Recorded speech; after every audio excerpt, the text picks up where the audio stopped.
At his wife's funeral, a stranger called her mom. The truth shocked Devi Arwayo. The funeral was supposed to be about saying goodbye.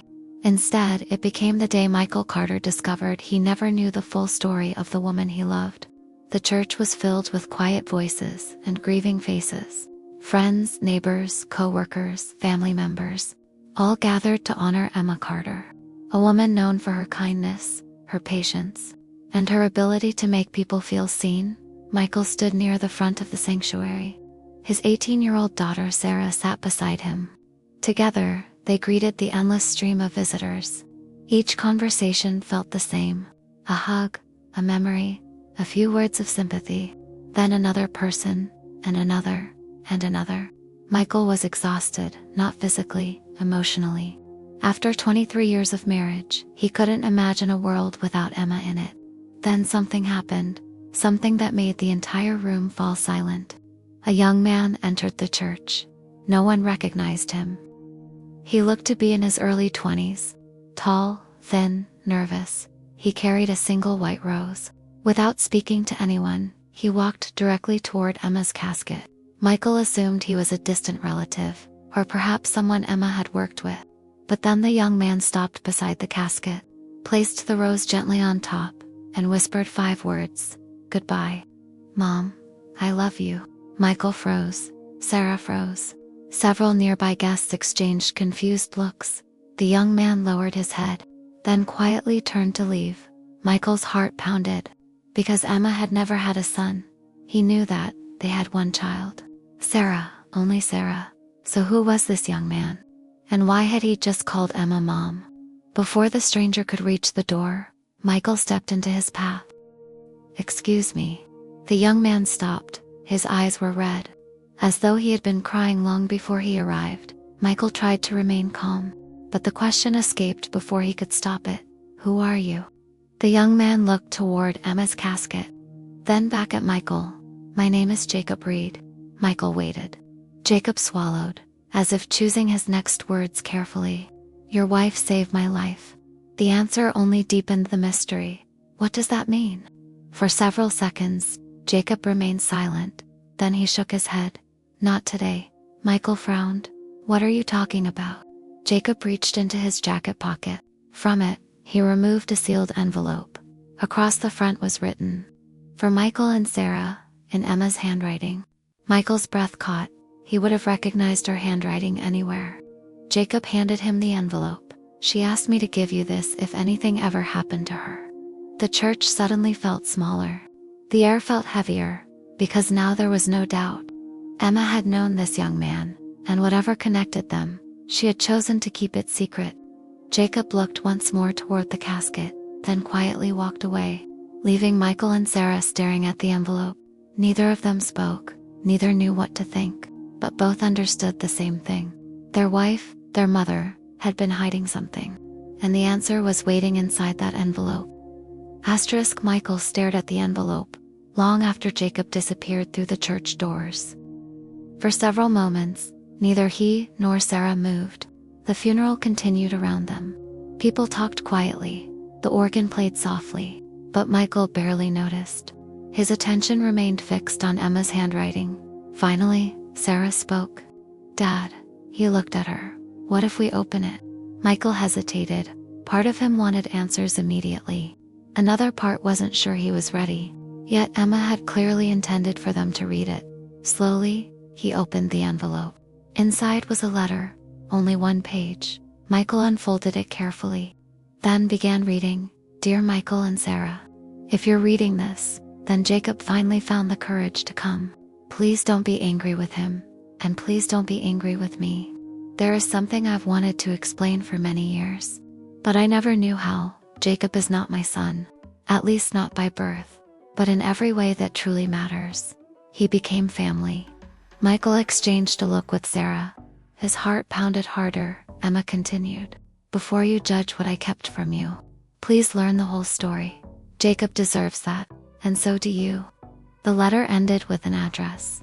Nothing more, no explanation, no details, just an address.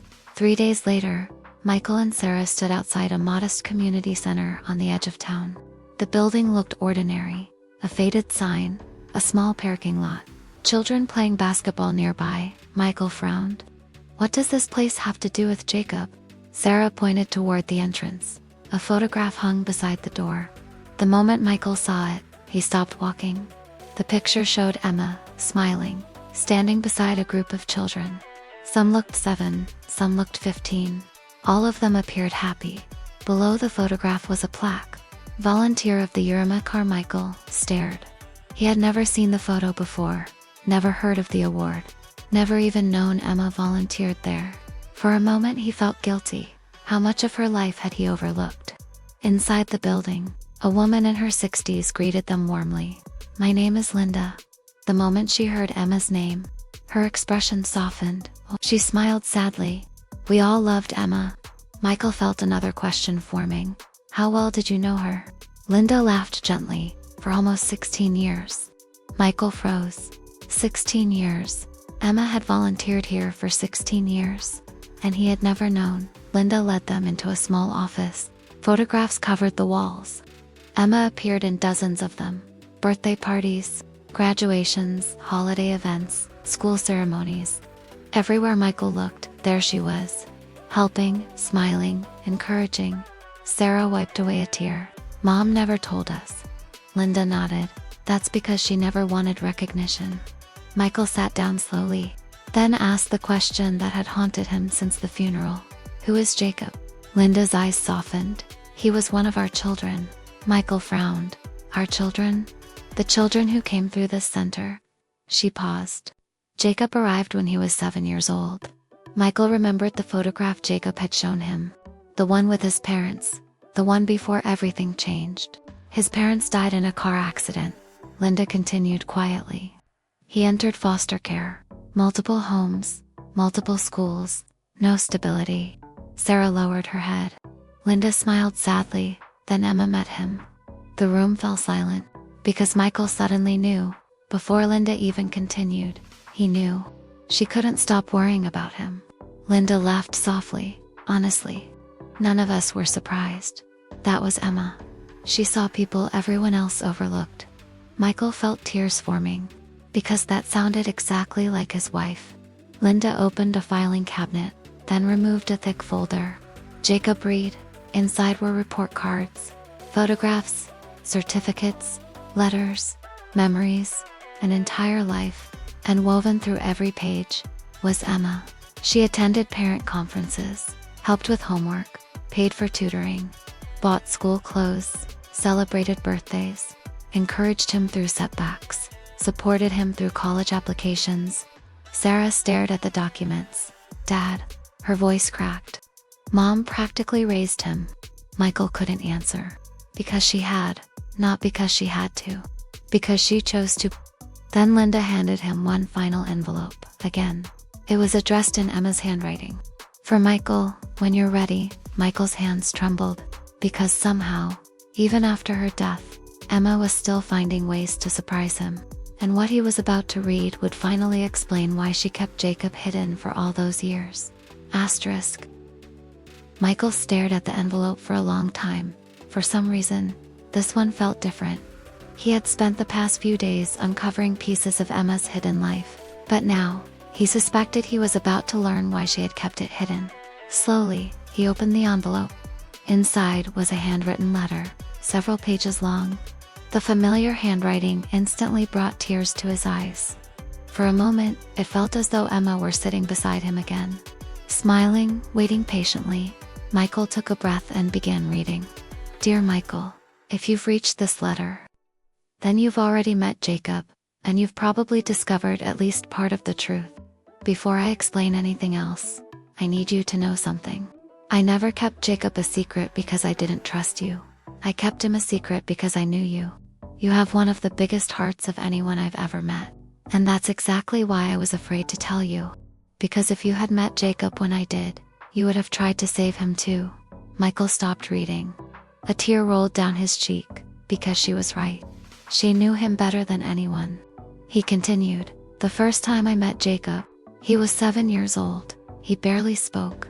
He didn't trust adults. He expected everyone to leave, and honestly, I couldn't stop thinking about him. Every time I came home, I wondered if he was okay. I wondered whether he had eaten, whether someone had helped him with homework, whether anyone had told him he mattered. So I kept showing up, week after week, month after month, year after year. At some point, something changed. I stopped seeing him as a child I volunteered with, and started seeing him as family. Michael's vision blurred. Sarah quietly sat beside him, listening, crying. Emma's words filled the room, but I never wanted to replace his parents. And I never wanted to confuse our family. So I made a decision. I would simply be there. Whenever he needed someone, no labels, no explanations, just consistency. Because sometimes the most important thing you can give someone isn't money. It's knowing they aren't alone. Michael swallowed hard. That sounded exactly like Emma. She had always believed in showing up, even when nobody noticed, even when nobody thanked her. He continued reading.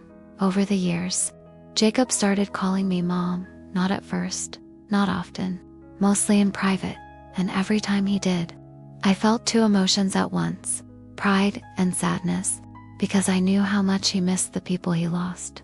Sarah covered her mouth, trying not to cry. Emma continued, "Please don't be angry with him, and please don't be angry with me. Family isn't always the people who give us life. Sometimes it's the people who help us keep living. Jacob never replaced you, never replaced Sarah. And he never changed how much I loved our family. He simply became part of my heart too." Michael wiped away tears. For the first time since the funeral, he felt something unexpected. Not grief, understanding. The final page waited. He turned it slowly. "If there is one lesson I hope you remember, it's this. Most people spend their lives looking for a chance to do something extraordinary. They don't realize that extraordinary things often begin with small acts of kindness. A conversation, a phone call, a helping hand, a decision to show up. Again, and again, and again, until someone's life changes. Jacob changed my life, not because I saved him, because he taught me how much one person can matter. And now I have one final request. Please don't let this story end with me. Stay in touch with Jacob. Let him know he still has family. Because he does. He always will. Love forever, Emma." The room became silent. Michael lowered the letter. Neither he nor Sarah spoke. For several minutes, they simply sat there, absorbing everything. Then a voice broke the silence. Jacob. He had quietly entered the room while Michael was reading. His eyes were filled with tears. "So?" He smiled sadly. "She finally told you." Michael looked at him. Really looked at him. Not as a stranger, not as a mystery, but as someone Emma had loved, someone she had chosen. Slowly, Michael stood, then crossed the room. For a second, Jacob seemed uncertain, as if he expected rejection. Instead, Michael wrapped his arms around him. The young man broke down immediately. Years of gratitude, years of loss, years of loneliness, all released at once. Sarah joined them, and for the first time since Emma's death, something felt whole again. Not because the grief disappeared, it didn't, but because they finally understood the full story of the woman they loved. Months passed, then a year. Michael and Sarah stayed close to Jacob. Birthdays, holidays, college graduation, family dinners. Emma's wish became reality. The family grew. Years later, a photograph sat on Michael's living room shelf. In it stood Michael, Sarah, Jacob, and beneath the frame was a small plaque containing a sentence from Emma's letter. "Family isn't always the people who give us life. Sometimes it's the people who help us keep living. Because sometimes the most important relationships aren't the ones we're born into. They're the ones built through kindness, through loyalty, through showing up again and again. And sometimes, the people who change our lives the most aren't connected by blood at all. They're connected by love." Most people watch and forget. But if this story stayed with you, subscribe. Because the next one might change something too.